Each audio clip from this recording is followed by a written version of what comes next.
بسم اللہ الرحمن الرحیم اور السلام علیکم۔ آج اگست کی 17 تاریخ ہے، جمعرات کی صبح ہے۔ آج ابھی تک کی امپورٹنٹ خبریں اور ان کے اوپر میرا تجزیہ آپ کے سامنے ہے۔ سب سے پہلی جو ہم آپ کے سامنے خبر رکھنے جا رہے ہیں وہ بہت ہی انٹرسٹنگ خبر بھی ہے، اور آپ کے لیے شاید اس سے بڑا انکشاف پچھلے چند دنوں میں کوئی اور نہ ہوا ہو۔ بی این پی کے سربراہ اختر مینگل، انہوں نے الزام لگایا ہے جنرل باجوہ کے اوپر کہ انہوں نے مسنگ پرسن جن لوگوں کو اغوا کیا گیا تھا ان کا تاوان وصول کیا، اور تاوان وصول کیا اپنی 3 سال کی نوکری بڑھوانے کے لیے۔ جی ہاں، بہت بڑا یہ ایک بریکنگ نیوز آپ اسے کہہ لیں، اور ایک بہت بڑا انکشاف ہے یہ، اور اس کے بعد آرٹیکل 6 تو کہیں پیچھے رہ جاتا ہے۔ اگر اس کے اوپر کارروائی کی جائے تو جنرل باجوہ کے لیے بہت شدید اس کے جو ہیں وہ ریپرکشنز ہوں گے۔ اور اختر مینگل صاحب نے یہ کسی ڈھکے چھپے الفاظ میں نہیں کہا۔ انہوں نے کیا کہا میں پہلے آپ کو سنوا دوں گا، اس کے بعد اس کے اوپر تبصرہ کریں گے۔ دوسری خبر جو میں آپ کے سامنے رکھنا چاہتا ہوں کہ رانا ثناء اللہ نے ڈائریکٹلی اسٹیبلشمنٹ کے اوپر ایک اور حملہ کر دیا ہے۔ لائیو نیشنل ٹیلی ویژن کے اوپر بیٹھ کر انہوں نے یہ کہا ہے کہ اسٹیبلشمنٹ نے ہمیں گارنٹی دی ہوئی ہے کہ نواز شریف جب واپس آئیں گے تو انہیں کوئی سزا نہیں ہوگی۔ یہیں پر نہیں رکے، انہوں نے اسلام آباد ہائی کورٹ کے اوپر بھی حملہ آور ہو گئے، اور جسٹس عامر فاروق صاحب کے اوپر حملہ آور ہو گئے ہیں وہ، اور انہوں نے کہا کہ وہاں سے ہمیں یقینی طور پر گارنٹی دی گئی ہے اسلام آباد ہائی کورٹ سے کہ وہاں بھی نواز شریف کے خلاف کسی قسم کی کوئی کارروائی نہیں ہوگی۔ تو یہ دو چیزوں کے اوپر رانا ثناء اللہ ہوئے ہیں۔ کیوں ہوئے ہیں، انہوں نے کیا کہا ہے، یہ بھی آپ کو سنوائیں گے، اور ہوئے کیوں ہیں، اس وقت معاملہ ہے کیا۔ اور تیسری خبر جو ہے وہ راجہ ریاض صاحب کی طرف سے ہے۔ انہوں نے پہلے بھی یہ کہا تھا کہ کاکڑ صاحب جانے یا اسٹیبلشمنٹ جانے، اور اب وہ اسٹیبلشمنٹ کے اوپر الزام تراشی کر رہے ہیں کہ پاکستان کے اندر اسٹیبلشمنٹ جو ہے وہ الیکشن جو ہے وہ ملتوی کروانا چاہتی ہے۔ یہ تینوں خبریں آپ کے سامنے رکھیں گے۔ اس سے سب سے پہلی خبر سے شروع کرتے ہیں، جو بی این پی، آپ کو پتا ہے کہ جو بلوچستان کی ایک اہم پارٹی ہے، اس کے سربراہ اختر مینگل، انہوں نے یہ ایک بیان دیا ہے، سنسنی خیز بیان ہے، میں یہ کہوں گا بہت ہی پریشان کر دینے والا بیان ہے، کہ انہوں نے پاکستان کے آرمی چیف، اس وقت کے جو آرمی چیف تھے، ان کے اوپر یہ الزام لگایا ہے کہ انہوں نے اپنی 3 سالہ مزید نوکری لینے کے لیے، ایکسٹینشن لینے کے لیے، مسنگ پرسن جو بلوچستان سے اغوا شدہ لوگ ہیں ان کو چھوڑا، اور چھوڑنے کے بدلے میں ہم سے ووٹ لیا۔ تو بنیادی طور پر وہ تاوان لینے کی طرف، جب آپ کسی بھی اغوا شدہ بندے کو چھوڑنے کے بدلے میں کوئی فیور بھی لیتے ہیں تو اس کو رینسم یا تاوان کہا جاتا ہے۔ تو اب جو اختر مینگل صاحب کہہ رہے ہیں، اس سے تو پھر یہی جو ہے وہ نتیجہ نکل رہا ہے کہ جنرل باجوہ صاحب نے اپنی 3 سالہ نوکری کی ایکسٹینشن لینے کے لیے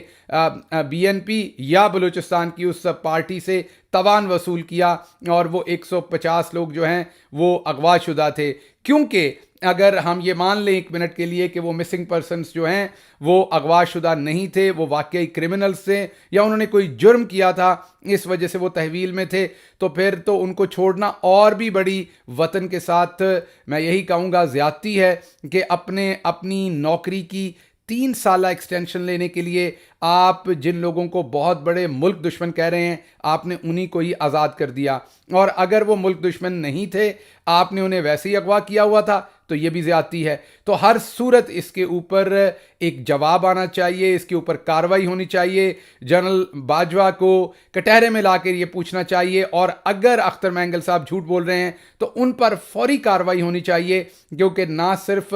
انہوں نے وہ حملہ آور ہوئے ہیں جنرل باجوہ پہ، بلکہ ایک پورے ادارے کے اوپر وہ حملہ آور ہوئے ہیں، اور پاکستان کے وفاق کے لیے، فیڈریشن کے لیے یہ بہت ہی تکلیف دہ بات ہے کہ ایک اتنی بڑی پارٹی کے اہم پارٹی ہے، بھلے وہ چھوٹے صوبے سے ایک چھوٹی پارٹی، لیکن ایک اہم پارٹی ہے، اس کے جو سربراہ ہیں وہ ڈائریکٹ الزام لگا رہے ہیں جنرل باجوہ کے اوپر کہ انہوں نے اپنی نوکری کی ایکسٹینشن کے لیے، نوکری میں 3 سالہ توسیع کے لیے، انہوں نے 150 اغوا شدہ لوگوں کو چھوڑا، اور بدلے میں تاوان کے بدلے میں ہم نے ان کو ووٹ دیا۔ وہ کیا کہتے ہیں یہ آپ خود سن لیجئے گا، تاکہ آپ کو خود پتہ چل جائے کہ انہوں نے کہا کیا ہے۔